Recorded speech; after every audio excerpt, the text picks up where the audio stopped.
はい、こんにちは。MD ジャックです。愛です。耳の妖精、ミミです。ジャックさん、レッドシュアーさんが8周年なんですって。そのアニバーサリーモデルとして登場したのが S12-2024 エディションということです。2016年から始まって8年ってことか。私がレビューを始めたのが2020年。2016年の頃は2本ぐらいしかイヤホン持ってなかった気がする。今じゃちょっと考えられないけど、ジャックさんにもそういう時代があったんだね。今回の S12 は2024台の限定モデルで本体にシリアルナンバーが入ってるんだって。家に届いたのは何番かな？外箱にテモってシールが貼ってあったんで、これはサンプル版。シリアルナンバーは入ってないよ。ああ、そっか。でも人気次第で増産するかもよ。人気が出て売れるのはメーカーさんにとって嬉しいでしょうけど、増産は限定モデルの価値が下がるから歓迎はできないわね。そりゃそうだ。そんなわけで今回はレッドシュアー S12-2024 エディションのレビューです。アニバーサリーモデルだから箱が大きいわ。ゴールドで覆われた中箱の側はプチプチで保護されてた。やっと登場した中箱はブラック。定番のケースの中にケーブルが入ってる。2.5、3.5、4.4 ミリのジャックに交換可能だね。これもゴールドで金ピカ。イヤーチップが3種。1つはメモリーフォームナー。そして記念のキーホルダー。最後に紙類。記念のメタルもあるわね。ほら、これくるくる回るよ。さすがに豪華ね。その分きっと価格に上乗せされてるのよね。3万超えてるわ。付属品が豪華でも音質には関係ないけどね。コレクターズアイテムだから欲しい人は買うってことでいいんじゃない？そうですね。外観は S12 シリーズのデザインを踏襲。軽量のチタン合金素材を高精度 CNC 加工で仕上げ、軽量化と高耐久性を両立した上、肌にも優しいんですって。黒い方もチタン合金なの？筐体全体が軽量のチタン合金を素材にしてって書いてあるからそうだと思うよ。触った感じは樹脂かなーなんて思ったんだけど、フェイスプレートがゴールドの派手派手仕様はゴールドセイントが身につけると自然な感じかも。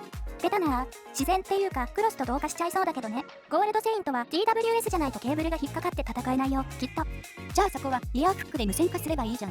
あ、それありだなぁ。軽量化って言うけど重さが S12 オリジナルの方が軽いのよね。あれまあ。ドライバーは 14.8mm のプレイナータイプで今までと同じ。チューニングを改善し歪みが減少しているとのこと。今風のプレイナーモデルのチューニングだと広域のきつさを抑えた感じになるのかなと予想。波形出しましょうか。そうだね、お願い。 S12 と重ねてみないとよくわかんないな。S12 プロは持ってないんだよね。持ってないよ。だから比較は S12 だけだよ。へえ、低域から2キロぐらいまでが2024エディションがよく出てるみたいだね。ここの尖った感じが丸くなったんだね。5から7キロあたりは2024エディションの方が明るそうだ。イヤーチップは3種類あったよね。これね、ピンクの波形、メモリーフォームはさらに明るくなりそうな出方してるけど、その他2つはどっちでも良さそうだから、これを使うなら装着感で決めればいいかな。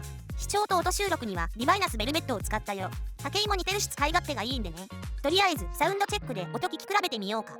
ケーブルはバンドル品のこれ。4.4mm バランス接続で収録。S12 オリジナルを装着して聞くと一番自然に聞こえるよう調整してある。はい、了解です。ではサウンドチェックいきましょう。音量上がります。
オリジナルを音調整の基準にしたので、収録音も S12 オリジナルで聞いてみましたけど、まず2024エディションの低域がしっかり出ていて高質な印象でした。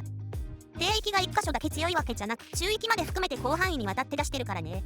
これで2モデルのトータルレベルが同じなんで、当然2024エディションの方が低域寄りのバランスになるわけだ。3曲目のギターのリフとか4曲目のブラスやストリングスの鳴り方の違いはここの影響かな。ここだけの違いじゃないけど、影響があるのは確かだね。6キロあたりを持った部分はあんまり違いがわからなかったな。ピンポイントで比較するのは難しいかもね。特にこの帯域の差分もあるからね。そっかー、S12 オリジナルの方が明るく感じたよ。明るめで少し軽い印象でした。2024エディションのバランスが少し低域によった影響も大きいね。多くの人が S12 オリジナルを明るめで少し軽いと感じたと思うよ。傾向は今の比較で大体分かったんで、最後に聞いた印象を教えて。S12 オリジナルを聞いてからたくさんのプレイナーモデルを聞いてきたんで、2024エディションを聞いても驚くようなことはなかったんだわ。慣れちゃったんですね。そうだね。でも広域の感じは S12 を踏襲してるなぁと思った。小さな違いはもちろんあるけど、この辺の帯域は少し絞ってその上で広域作ってるあたりとかね。もっと広域のチューニングを柔らかめにしたのかと思ってたけど、中広域を柔らかめに調整してきた感じ。じゃあボーカルが少し引っ込む感じですか？厳密にはそうなんだろうけど、特に気にならない。それよりハイハットやスネアがちょっときつく感じることが多いかな。この辺り結構出してるからね。でも低域寄りにバランスが変化してることもあって、 S12 オリジナルよりはやや柔らかめな広域という印象だね。低域はどんな感じ？量感は当然増してるけど、質感がよくごわついた感じはないね。自分の好みも変化しているようで、これぐらい出てくれた方が聞いてて楽しい。最近発売された1万円台のプレイナーモデルとも聞き比べてみた。どうだったの？